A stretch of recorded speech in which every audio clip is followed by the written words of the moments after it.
मित्रों, आज का यह वीडियो सभी सनातन धर्मियों के लिए बहुत खास है। कृपया वीडियो को ध्यान से पूरा सुनें। इसमें कुछ रोचक बातें भी बताई गई है। वीडियो सुनने के बाद कृपया कमेंट अवश्य करें ताकि मैं ऐसे ही धामों के विषय में जानकारी लाता रहूं।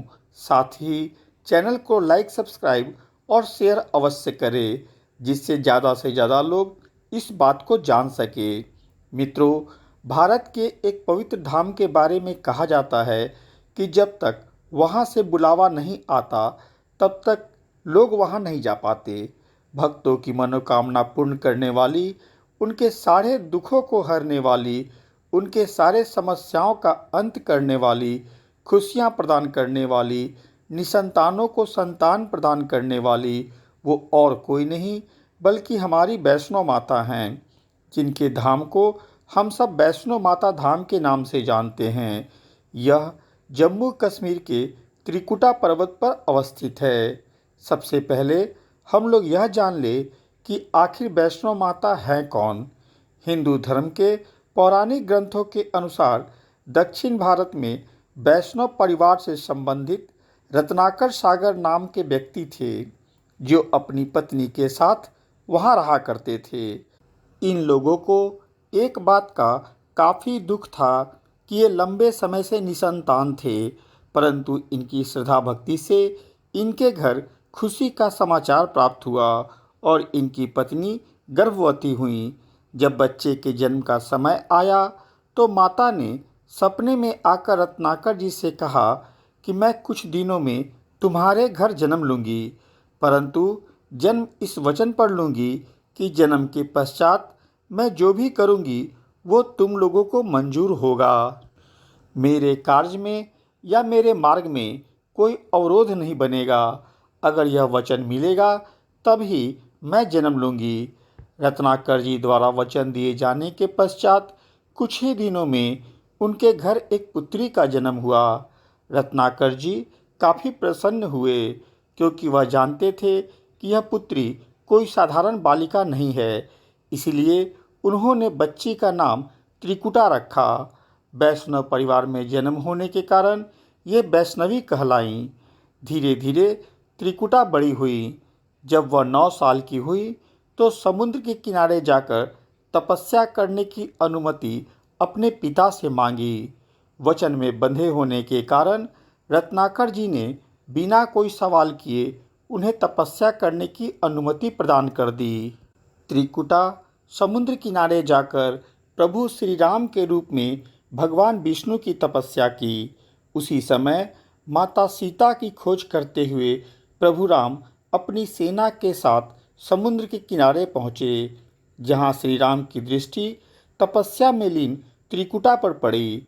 प्रभु राम तपस्या में लीन त्रिकुटा के पास पहुँचे तो उनका ध्यान टूटा और उन्होंने प्रभु राम को देखते ही बोला कि मैंने जो तपस्या किया उसका फल है कि आप मेरे पास आए हैं। आपको मैंने अपने पति के रूप में स्वीकार किया है, परंतु प्रभु राम ने कहा कि जिस अवतार में मैं अभी हूँ वह सिर्फ सीता के लिए हूँ और उसके प्रति ही निष्ठावान रहूँगा। यह मैंने वचन लिया है। लेकिन प्रभु राम ने उन्हें आश्वासन दिया कि कलयुग में वह कलिक के रूप में प्रकट होंगे और उन्हें पत्नी का स्थान देंगे। इस बीच प्रभु राम ने उन्हें उत्तर भारत के मानिक पहाड़ियों की त्रिकुटा श्रृंखला में अवस्थित जो गुफा है उसमें जाकर ध्यान में लीन रहने को कहा। त्रिकुटा ने उस गुफा में जाकर राम के विजय हेतु 9 दिन का व्रत रखा, जो नवरात्रि के रूप में प्रचलित हुआ। मित्रों, हमारे पौराणिक ग्रंथों में चर्चा है कि कटरा से कुछ दूरी पर स्थित हंसाली गांव में मां वैष्णवी के परम भक्त श्रीधर रहा करते थे। वे निसंतान होने के कारण काफ़ी दुखी रहते थे। एक दिन वो माता की पूजा अनुष्ठान के लिए कुंवारी कन्याओं को बुलाया। माता वैष्णव छोटी बालिका का रूप लेकर उसी कन्याओं में शामिल हो गईं। पूजन एवं भोजन के पश्चात सभी कन्याएं चली गई, परंतु बालिका का रूप लिए मां वैष्णव वहीं रुक गईं और श्रीधर को बोली कि जाओ सभी को अपने घर बुला लाओ और भंडारे का आयोजन करवाओ। श्रीधर उस दिव्य कन्या की बातों को सुनकर आश्चर्य किए, परंतु बिना कोई सवाल किए सारे गांव को भंडारे का निमंत्रण दे आए। लौटते समय श्रीधर गुरु गोरखनाथ और उनके शिष्य भैरवनाथ जी को भी निमंत्रण देते आए। श्रीधर सभी को भंडारे का निमंत्रण तो दे आए, परंतु घर आने पर उन्हें सारी रात नींद नहीं आई। वह सोचते रह गए कि सीमित संसाधनों में इतना बड़ा भोज कैसे होगा। इतने ज़्यादा मेहमान आएंगे तो उनकी छोटी कुटिया में कहाँ बैठेंगे। यह सब चिंता उन्हें रात भर सोने नहीं दी। फिर वो सभी चीज़ों को भाग्य के ऊपर छोड़कर थोड़ा निद्रा लेने चले गए। सुबह उठकर पूजा अनुष्ठान शुरू हुआ। दोपहर होते होते मेहमान भी आने लगे, परंतु वह यह देखकर हैरान थे कि किसी मेहमान को कोई शिकायत नहीं थी। जिनको जहाँ जगह मिला वहीं बैठ गए। कुछ देर में भंडारा भी शुरू हो गया। बालिका रूपी देवी सभी मेहमानों को भोजन परोसती गई। उसके विचित्र पात्र से भोजन कम होता ही नहीं था। वह खुशी खुशी सबको जितनी इच्छा हुई परोसती गई। पात में बैठे भैरवनाथ की दृष्टि जब बालिका पर पड़ी तो उन्हें एहसास हो गया कि यह कोई साधारण बालिका नहीं है, बल्कि दिव्य कन्या है। भोजन परोसते हुए जब बालिका भैरवनाथ के पास पहुंची तो भैरवनाथ ने कहा कि मैं यह सब नहीं खाऊंगा, मुझे मांस और मदिरा ला कर दो। तब कन्या रूपी देवी ने समझाया कि यह ब्राह्मण के घर का भंडारा भोज है, इसमें मांसाहार भोजन नहीं मिल सकता। किंतु भैरवनाथ अपनी जिद पर अड़े रहे। इस बहस में भैरवनाथ को क्रोध आ गया और वह कन्या का हाथ पकड़ लिए। कन्या अपना हाथ छुड़ाकर तुरंत वायु में विलीन हो गई और त्रिकुटा पर्वत की ओर चली गई। माता पर समस्या आते देख तुरंत हनुमान जी उनकी सेवा में उपस्थित हो गए। माता एक गुफा में प्रवेश कर गई और वहाँ 9 माह तक तपस्या की। 9 माह तक एक गुफा में रहने के कारण आज उस गुफा को गर्भ गुफा के नाम से जाना जाता है।